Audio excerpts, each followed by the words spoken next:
Coming up, Louisiana Governor John Bel Edwards continues to focus on getting the state fully vaccinated. And the LSU Athletic Department is facing new allegations of harassment. Good morning and welcome to the only local newscast on right now in the Arklatex. It's 8 o'clock. I'm Brad Cesac. We're going to send things over to meteorologist Jesse Kelly. And Jesse, we're right in the thick of severe weather season, and today, another example of that. Unfortunately, Brad, we do have an enhanced risk, moderate risk out there, so we can see all modes of severe weather possible today. Damaging winds, large hail. We'll also see a few tornadoes as well, too, especially across the Interstate 30 corridor as we go into this afternoon, also for this evening. So again, moderate risk off towards the east of us across northeast Louisiana and also into Mississippi. But as of right now, though, conditions are quiet. A pretty nice start to the day. We're seeing temperature of 58 degrees, looking at lots of sunshine, but keep in mind, though, this picture will be changing very quickly over the next couple of hours. Have a warm front towards the south. We'll see thunderstorms begin to increase later on today, so be sure to grab that rain gear before you leave the house for work or even for school. You will need it for the second half of the day. Towards the south of Interstate 20, temperatures are now into the 60s and 70s, 56 degrees in Marshall, 55 currently into Audubon. So again, we're looking at quiet conditions for now. Clouds begin to increase towards the west. I think we'll begin to see a few thunderstorms developing here over the next couple of hours. So Futurecast shows thunderstorms developing towards the north Interstate 30 around noon. That moves off towards the east. We'll see a second round develop off towards the west that will produce a squall line later on tonight that could lead to some damaging winds, large hail, and again, we could see a few tornadoes. Once we get past tonight, we will see improving weather for this weekend. Give the latest about that improving forecast of the weekend, and we will see more rain potentially as we head towards next week. We'll talk more about that and all later on in the show. Brad? All right, thanks, Jesse. Now we want to make it easier for you to download the Your Weather Authority app. Just take out your phone and load the QR code scanner.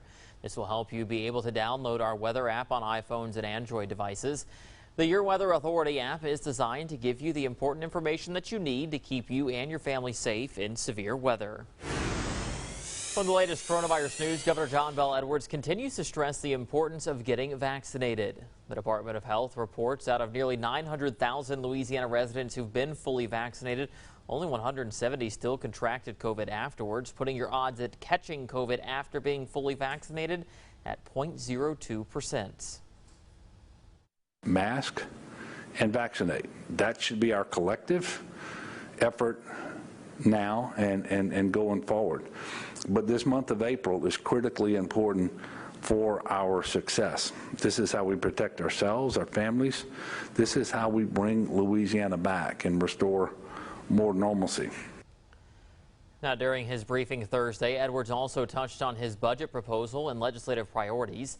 This includes teacher pay raises, fully funding the TOPS program, and raising the minimum wage. Unlike previous years, I'm not going to lend my support to a single bill. I support all of them. Whichever one the legislature wants to embrace and pass to increase the minimum wage, I'm for it. Put it on my desk, I'll sign it into law. Meanwhile, a state representative has filed a bill that would make it illegal for employers to discriminate against employees due to their natural hairstyle. We spoke to the representative who filed the bill about why she thinks it's needed in the state. 7 states have passed hair discrimination laws, and State Representative Tammy Phelps has her way. Louisiana is next. I'm just committed to just bringing a little bit of relief for hair discrimination. For this upcoming legislative session, Phelps has introduced House Bill 189, which would prohibit intentional discrimination in employment in regard to natural hairstyles.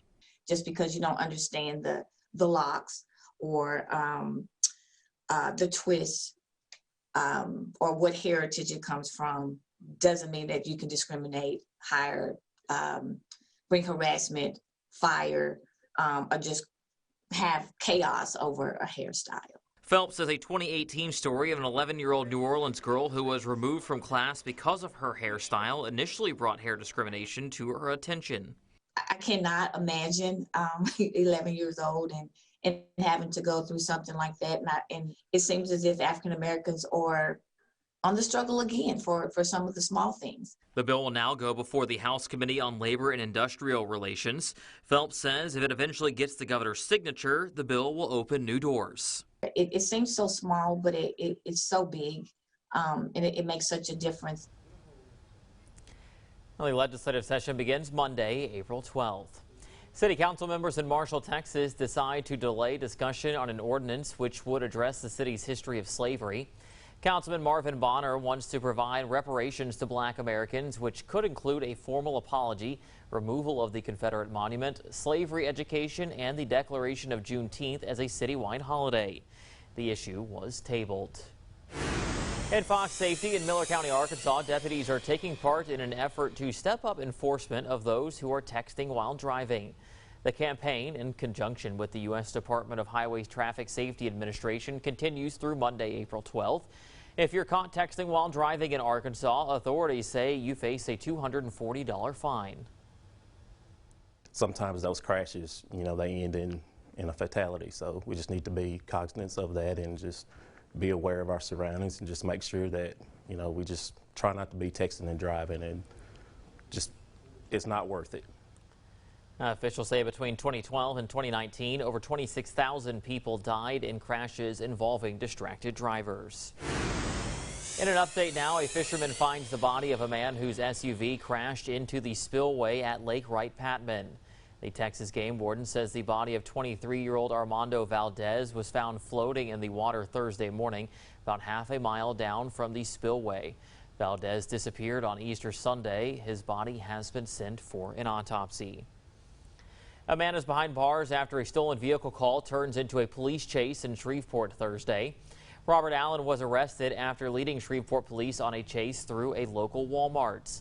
Police say they approached Allen in the parking lot of the store on Shreveport-Barksdale Highway regarding a stolen vehicle. They say he ran inside the store and threw away multiple illegal guns as he ran. He was quickly arrested and faces several charges. In continuing coverage, a new lawsuit against LSU brings with it some shocking allegations. Fox 33's Abby Roca details an alleged work environment of harassment and retaliation when former coach Les Miles was heading the football program.